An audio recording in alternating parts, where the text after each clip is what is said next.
Ito na ang first time na magsuot ni Tutoy ng isang Kobe. Talagang gigil na daw siya dumayo. May tayo bukas? May tayo nga.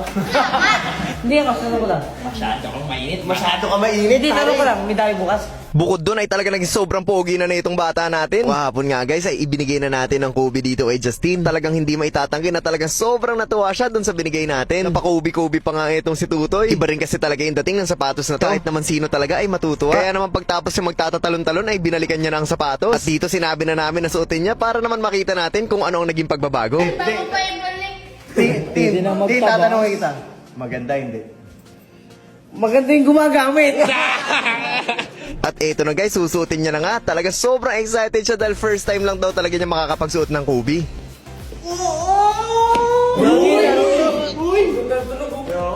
Ganda, sobra ka.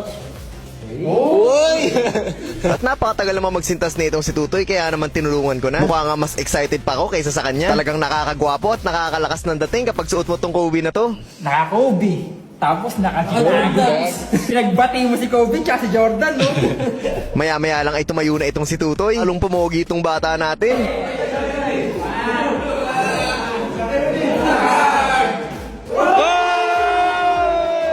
Sige mo, pang Paranaque na kaya suot mo nung sinuot mo yung sapatos, pang BGC ka na.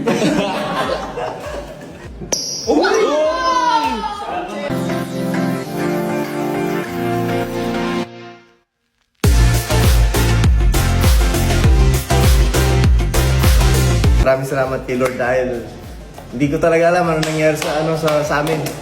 Sobrang amazing talaga.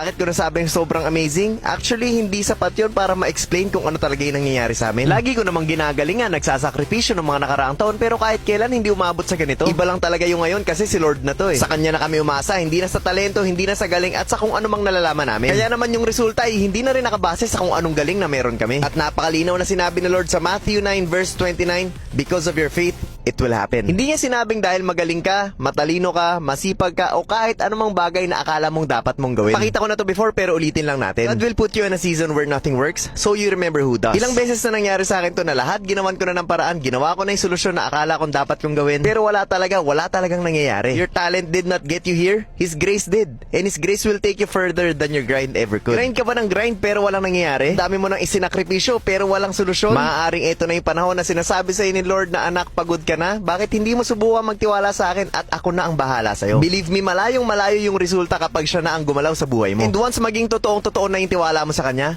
it will happen. May tayo bukas? May tayo nga. Hindi ako, tanong ko lang. Masyado kang mainit. Masyado ka mainit. Hindi, tanong ko lang. May tayo bukas? Gusto mo ba? Wala, swerte yung kalabong ko, walang tayo bukas. Wala ko siya Kobe Jazz. Covid jazz. Question! Kobe Jazz, wala kang magagawa sa akin. Kung B1 tayo ha.